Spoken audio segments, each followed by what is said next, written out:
Friends, turn up your volume. Today we get to learn from very special scientist. Raji Kompalli is the VP of Research and Development at Laticrete. So she knows all the science and can do all the technical dances we might need to do.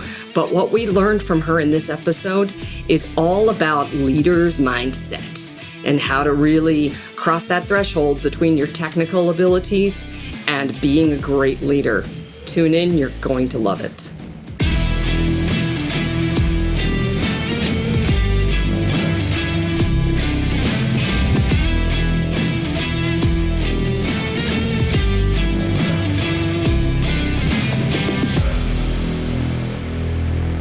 Hey, shake up, friends. Good to see you. Question? Did you have a problem this week? I don't know about you, but I had some problems this week. I mean, hey, this is life. Life is full of problems and challenges. But what if, by some insane notion, we completely reframed the way we look at everything and decided that challenges and problems were just like a made-up idea and they were instead opportunities? Sounds too good to be true, I know. But our very special guest today, Raji Kompalli, has lived much of her life this way, and boy, has she gotten to exciting places because of it.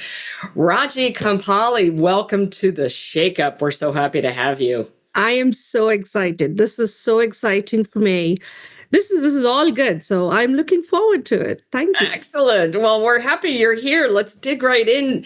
When I met you on our little prep call, the thing that jumped out at me was your general attitude about, there really aren't such things as challenges, that there are things that everything is about shaping who we are. Can you share your view on this a little bit more deeply? Yeah, absolutely. I think we all go through this journey of this is a hurdle today, the milk is out, or you have a flat tire when you're driving the car, or you have to get to a doctor's appointment and you're already 15 minutes late. All of those are little blips in your so-called journey of life. Either you worry about it or you find an alternate to make it work. Call up the doctor's office, tell them you're going to be 5 minutes late, tell them you're going to be 10 minutes late, reschedule the appointment. Is it truly a life-changing decision to be 15 minutes late?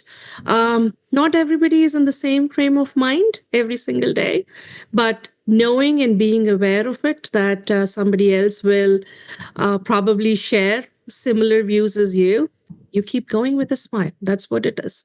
I love that. And folks out there are going, wow, we're waxing philosophical on the Shake Up today. And yes, we are, because you know what? This is part of what makes manufacturing works, is being able to tap into all different sides of who we are. So what I hear you describing is really the skill underneath it is really about becoming resourceful, about stopping to sanity check or rate what are the stakes of this situation really? And what are my options for action? Like, what's an example of where you have seen yourself throughout any stage of your career access that skill set of stopping to sanity check what the stakes are? Like, just that. What's an example of when you've done that? Several of them, but I am so glad you put it the way you put it there. Years ago, when I was starting my career in the United States, I was on a student visa, right? And then trying to translate from a student visa to a work visa. One fine day, I was told that my work visa, it was a lottery system. It continues to be a lottery system. My H-1B application was rejected. It didn't get picked up in the lottery. And what do? You have a 90-day window to still be legally in the United States, or you pack your bags and leave. Mm-hmm. Wow. This is the dream, the American dream, wanted to be here, want to crack that first job in the United States, and you get a letter from the mail saying you are not picked in the lottery. Oh my God. Did your heart just sink into your shoes when that happened? It was probably a very, very tough day in our lives. My husband was working, and I used to have a really good career in India. I moved to United States, and you think, what do you do? You don't want to mess with the law, and we've been law-abiding citizens up until then, and that's it. Next day morning, I bought a ticket, a one-way ticket, and I went back to India. And then figured it out, found a way to come back legally, of course, and said, okay, not having a job right now is not the worst thing that it could be. Being with the family together was the important part. Having that support system in India was important. And I continue to have that privilege. I feel very fortunate about that. And took a few months to figure things out, found another route, again, all by the book, and then came back again here. And about 8 months, 9 months later, things just fell into place. And these are real stories. I mean, I got a letter saying you're eligible for a work permit, and I got what we call as an employment authorization and was able to work in the United States. Nice. There's a place and a time for everything, I think. Oh, so that's part of this. So I love this. So sort of this, if we're looking at the I think this really matters a lot for our friends who are working in industry, because so much of what you're talking about is really, it's mindset work. It's attitude work. And what we know is that mindset and attitude are everything when it comes to being able to advance your career, be able to advance your role, be able to climb through challenges and get to more advanced stages of leadership, or being able to pull the best out of other people. What you're describing, the stakes were high. You had to deal with a strong disappointment. Those are skills that we need every single day of our lives as we, when we are doing product innovation and development, when we are doing system and process, like all of what you're talking about applies directly to how we make stuff. And what do we do when the thing we're trying to make fails, or the process fails, or what happens when we lose a customer, right? I mean, I'm thinking through our manufacturing clients that we've worked through and worked with over the years. And we've had to help people manage their big emotional response to a big letdown, which is exactly what you just described. So friends out there who are aiming for your leadership journey, take note of what you're hearing inside Raji's story. I want to dig into the fact that you are not from here. I love your immigration story. We have had many brilliant women come on the podcast from all around the world. So we love that there are people right here in our home state of Connecticut thriving from around the globe. What was it like to learn how to adjust to American business culture coming from India? What were some of the things that you bumped into? The most notable one early in my career, right, was how do you fit into the water cooler conversation? You come back Monday morning, people are talking about a game that they watched. Baseball, it's not a game in India at all. We can talk about cricket. But baseball, how do you fit into it? How do you talk about, I brought my kids to a basketball or whatever it was, right? The activities. I think one of the first cultural awakening for me was, how do you fit in? Not that you're here to make friends, but professionally, how do you make sure that you're able to engage in these non-technical conversations so they get a flavor of who you are, and while you still find that balance of maintaining self-identity? You want to bring your authentic self to the conversation. So it took a lot of patience, because that's the key for success. And then just listening in, leaning into their conversation. That's probably what I did a lot of for the first part of my career. Leaning into their topics, their conversation, going back home, doing some homework, doing the research, being that constant self-study mode where you're trying to teach yourself. So probably 2, 3 months afterwards, my husband and I started watching baseball. So then we're like, oh, okay, these are all seasonal stuff. It's not like baseball is happening all year long. So it took some time for us. Okay, football is really played with a hand, not really the soccer part. So they were things that took a little bit of a while, not bad, not ugly, Yep. just figuring out. And then along the way, as I think that's the beauty of American culture, in my opinion, they embrace diversity.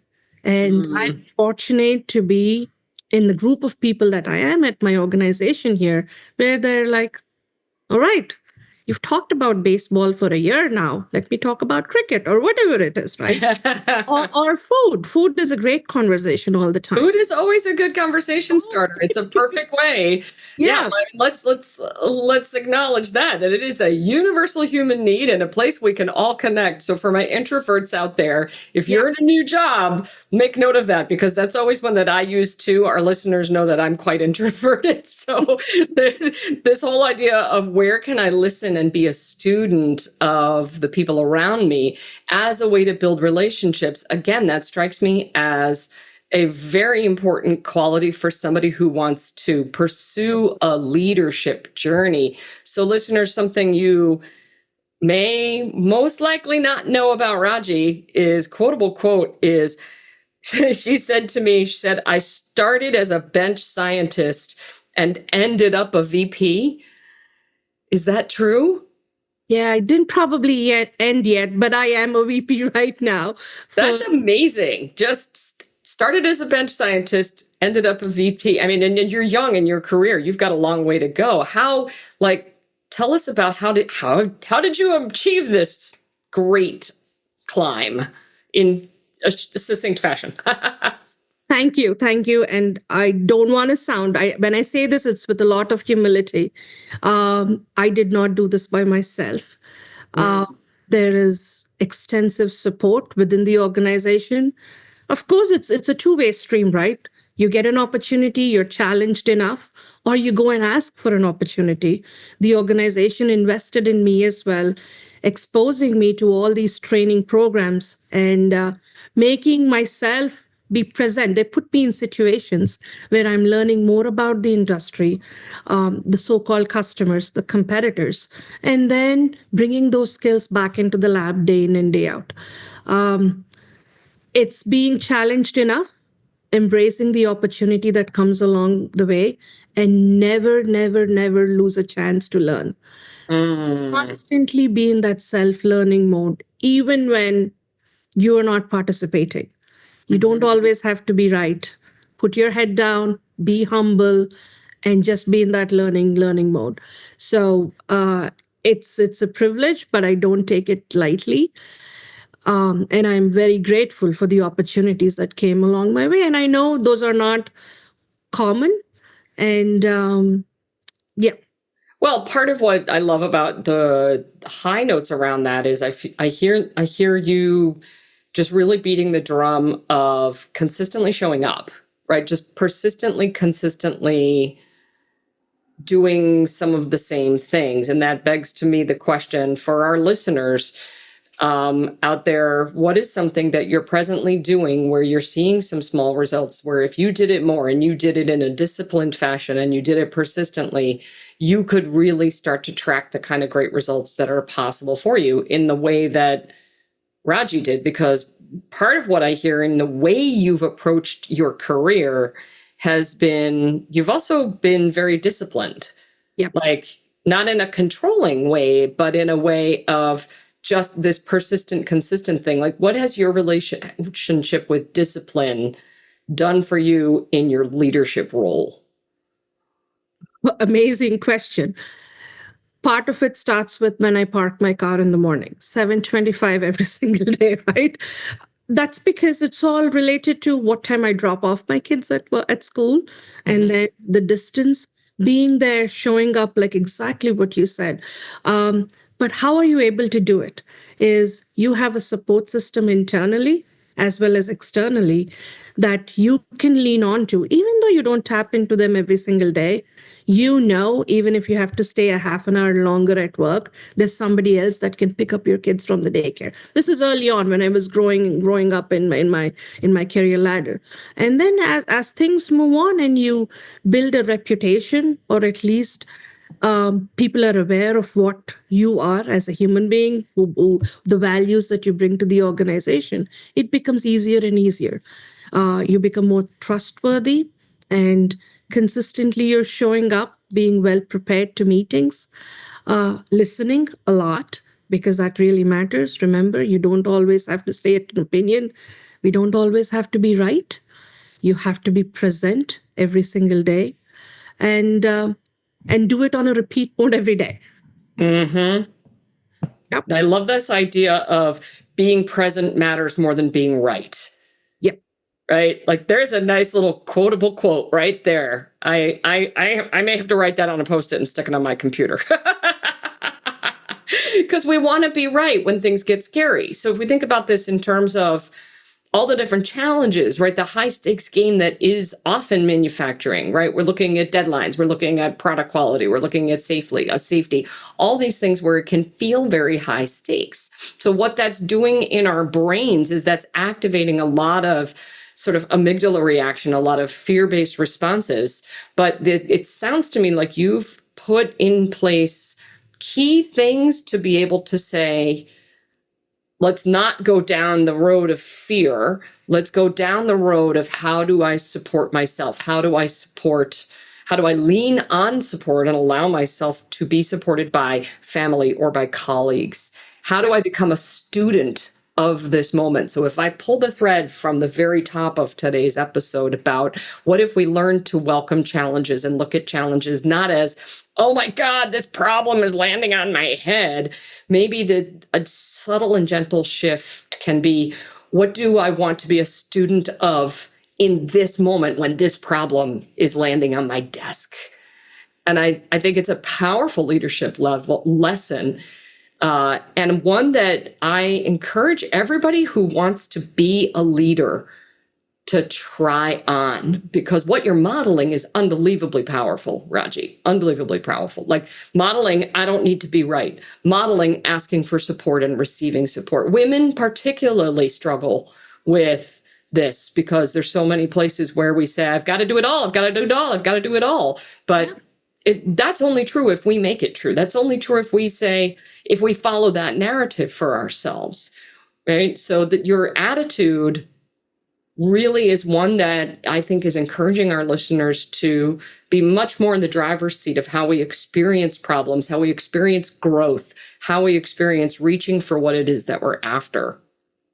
You are an inspiration, my friend. One of the other things that I'm saying is, as women, right, as leaders, but particularly as women, we're juggling a lot of balls every day.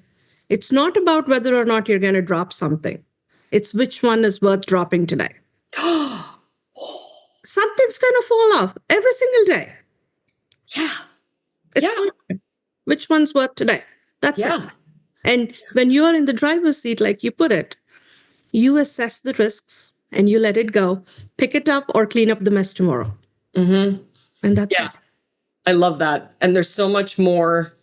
There's so much more that we overestimate the stakes all the time. Yep. Like learning how this idea of consciously looking at, okay, I've got these 6 balls in the air. I'm going to drop one of them and I'm going to give myself permission and be okay with dropping that. And I'm going to know when I actively let that ball go that the world is not going to fall down around me. And that to me strikes me as one of the things that's jumping out at me about your journey is all these small things that you have done to cultivate self-trust, because that is a thing on our leadership journey that we need to do every day. And I'll speak directly to our listeners who I know are feeling young in their career or uncertain about their position. This cultivating self-trust in the specific ways that Raji has done it will serve you incredibly well. I feel like we can do this all day because all these small things that you do have just shaped shaped an incredible career. And I'm so happy that the people who are your direct reports get to direct report to somebody who is so present and willing to be open. Raji Kompalli, thank you so much for spending time with us today. I'm so thrilled that you came on here. I'm going to wrap our episode today. I have about 1 million shakeup factors from this conversation, but I'm going to bring a couple forward. One is, let's all learn to really check the stakes, to slow down when we feel like there's a problem landing on our desk or our head or our production line. Let's slow down and check the stakes, because that's a way of doing the opposite of reactivity. So that's shakeup factor number 1. Shakeup factor number 2 is to realize that there is there is a place and a time for everything. So to me, that is trusting that things will work out okay.